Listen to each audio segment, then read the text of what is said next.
Thank you, Zlatan. I do appreciate that. Thank you. Let's talk about the game, shall we? Even though you're a standby host. Harry Kane. Thierry? No, you know what? I don't have that. I like to stay in my lane, and I'm going to respect the rules of your country. But from now on, I'm going to call him Sir Harry Kane. Because what he has done today, you guys were looking for answers. He was by himself the answer. And not only the goals, and you know I'm going to go there. In the first half, Zlatan picked that up. He ran back to be in the back four to stop a counter, to go on the other side, to start the counter and almost finish it. I don't even know what to say anymore about Harry Kane. And you know, I'm not too much with the Tottenham thing and stuff with Arsenal. But from now on, I'm going to call him Sir Harry Kane. And please, I know I don't have that power. That's just a personal thing. Well done, England, because it was always going to be difficult against DR Congo. We've said it. But when you have Harry Kane, everything is possible. Word on Harry Kane. We spend a lot of time talking about him, Thomas, but does he surpass even your expectations of him at this point? Oh, that's what we expect from him. It's what we expect from him. I think it's what he expects from himself. Difficult matches, close matches. Harry's here to decide them, and it's top level. And it was a big question, isn't it, Ali? Where would they be without Harry Kane? Well, let me first address the fact that it's impossible to watch an England game when Kay is in the same room because you can feel the tension.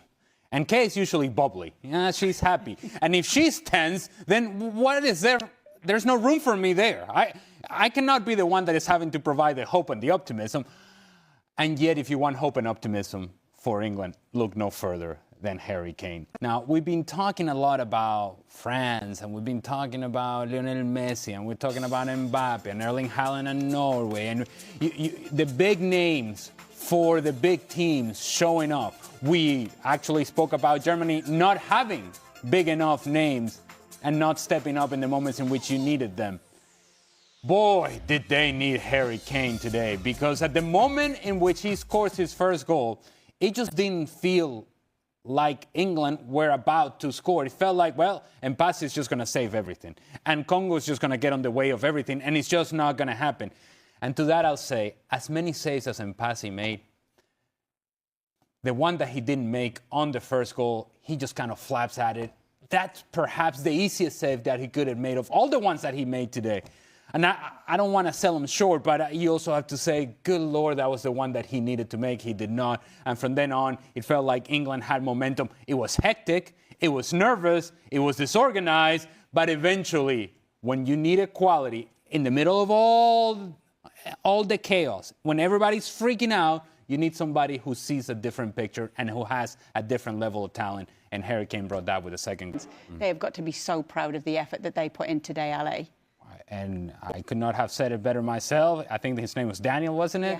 Yeah, they should be proud of themselves. But as a player, and I think Don can relate to this, as a player, while you're proud of the work, and you are, and you know that you've done something significant, and you know that you're getting the love and adulation of your country, in the moment, you're thinking about what might have been, what could have been, what could I have done better? Because it was so close. You're right there. You were touching it. It was there. You did the unmanageable. You scored against England and you pushed them to the very limit. And so then that as a player and as a competitor, you're thinking, we were there, man. We were there. And so I don't think the players are going to have the perspective that perhaps the fans have or that we may have from the outside looking in. They're going to be thinking about what might have been, what could have been. That's the nature of being a competitor. And it's going to haunt you for a while until you feel the love and you feel the adulation and the respect and the appreciation. And that may soften things up. But right now, they are devastated. That we rely, or I should say they rely, on Harry Kane all the time. Yes, they have to rely on him because you need one player that is the difference maker. He is the difference maker, and they should rely on him and give him the support because he will win the game for you. Every team needs a guy like that. Enga, Wan-Bissaka, there were some great performances from their team. Outstanding. And I'm definitely not going to shoehorn Scotland into this conversation. But, however, when you see, well, sort of, when you look at the Congo fans there, it's like they appreciate the team had a real good go. And that's what you can latch onto as a fan. When you travel all that way to Atlanta and you watch your team and you're traveling around the US and you're watching all the games and you're paying your money, you want to be entertained and you want to watch your players play for the badge on the front, the name on the back, and you want to represent. And African football has come in such a long way in probably the last 20, 25 years. 9 out of the 10 made it through. Incredible. Well, he's been forced into that, hasn't he, because the injuries which we've had, and I completely agree. I thought the subs were outstanding when they come on, and part of that is because he's been brave enough not to play with Saka. I think in previous regimes we've seen players playing because, you know, they're the best player, but he's been brave enough to leave Saka on the bench. He's changed Anthony Gordon and Marcus Rashford, so he's kept them hungry, he's kept them on their toes, and then you get the rewards of that. So you've got Saka to come on off the bench, you've got Eze to come on, you've got Gordon to come on with that hunger, knowing that if you do well, they might start the next game. So I think the manager deserves credit for that, but still, I wanted more. I think there was more from that England team. OK, we're going to take a look at England's path now. We all know what's next. Mexico, in Mexico, for the round of 16. And after what we saw today, Ali, they've got to step it up, because this Mexico side haven't conceded. They're looking strong, they're looking like a unit, and they're at home. Yeah. And they're feeling good about themselves, but I can guarantee you, although Javier Aguirre wouldn't say this publicly, he would have been far more excited if it were DR Congo coming to Mexico City and not England. Because while there are some challenges that England is going to face in terms of the altitude, the smog, the pollution, all of that we talk about when speaking about playing at Azteca, they have something that not many teams in this competition have, and that is quality. Quality of players, quality like Harry Kane, quality coming off the bench. They have a certain amount of depth to them, and they have resources that other teams that Mexico has played against in this World Cup do not have. And so when it comes to knockout competition, you bank on and lean on the quality of players. That's why Harry Kane is Harry Kane. More pressure and more eyes on you, and you still are able to produce. That's what separates you. That's what elevates you. You want to talk about becoming legends of the game, doing things like Harry Kane did today. That kid that we just saw there, he'll never forget Harry Kane. Not ever in his life will he ever forget Harry Kane and this moment. And that's what Harry Kane did for England. That's what he can continue to do. And if it's not Harry Kane, it could be Jude Bellingham, or it could be Declan Rice, or it could be Bukayo Saka. You see where I'm going with this? Is that they have a depth of talent that other teams do not have. And Mexico, I don't think, have that. They have a lot going for them, but not quite what England. Zlatan, that got scary for a while for England. You were very scary. Thank God they didn't see you in the avocado room. Listen, this England, I just say Harry Kane. He did 3 things. 2 goals and the 1 run he did that Thierry said, that says everything, how much he means for this team. We talk about Messi, Argentina. France with Mbappe, but they have other superstars also. We talk Haaland for Norway. But when it comes to England, it's all about Harry Kane. And Thierry, you don't have the power to call him Sir Harry Kane, but I have. Oh, okay. Sir Harry Kane is England. And the way he performed today, he needs to continue like that if this England is going to have a chance. But at the same time, I want to give compliments to DR Congo. Yes. They had an amazing tournament. They made it difficult today for England. If they were more physical, stronger, they might have gone all the way, but this is the game. Compliments for them. They should be proud of them, the whole country, and they had an amazing run. Start like that, it may not end like that.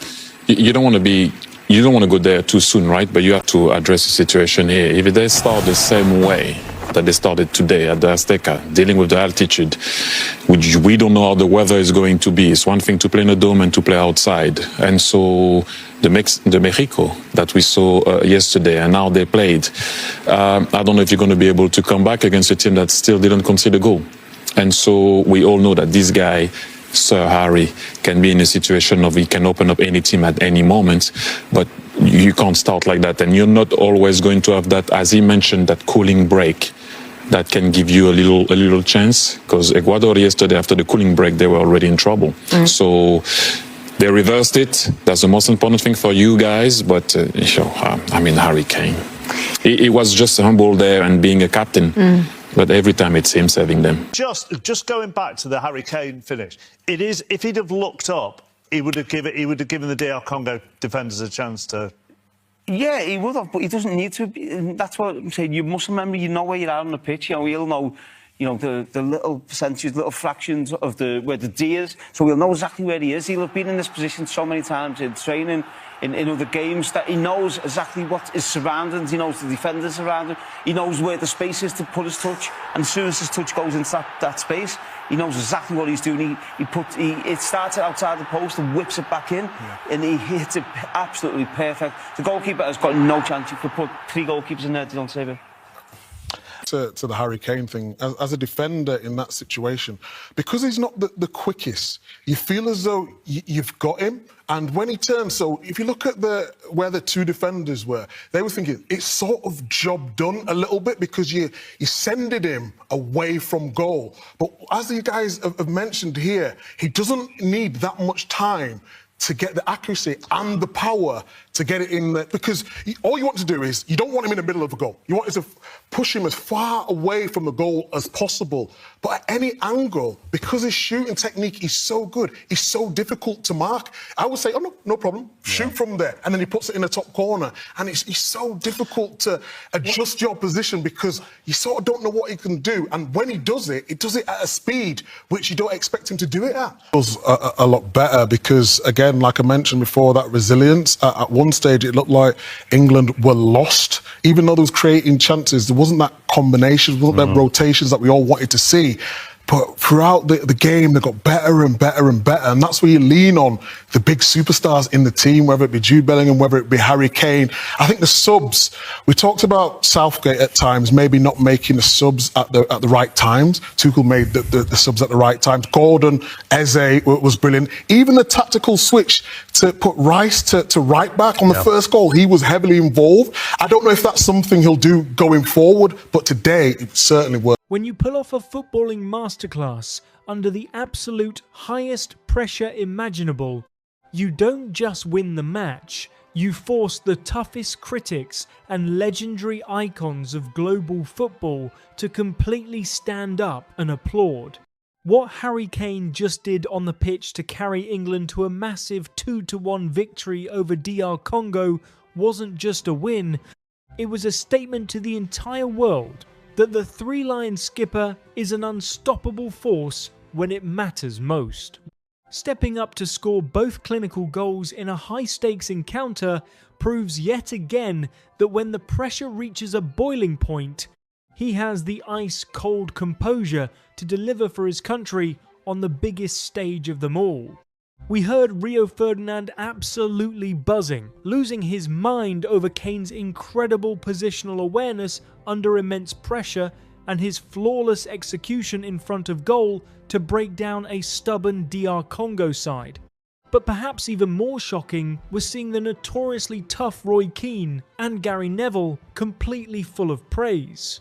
For Roy Keane to sit in that studio and praise a striker's relentless leadership, work rate and pure survival instinct during such a tense 2-1 battle, you know you are witnessing something truly special.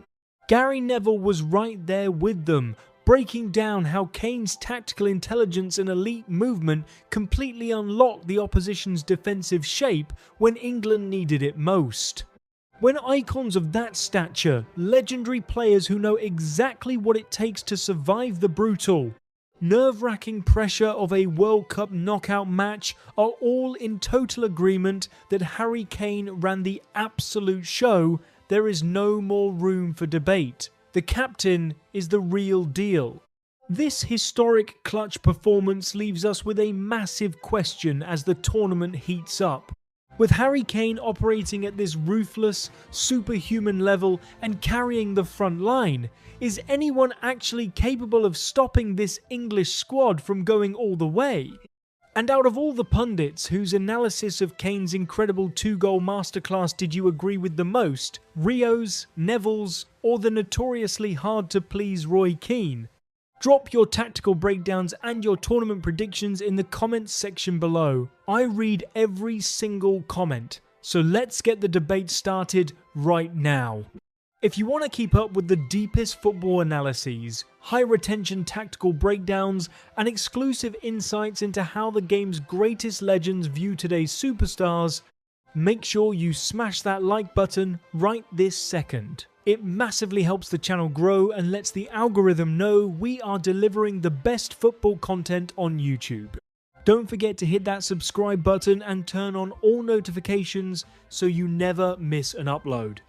Before you head out, the football documentary drama does not stop here.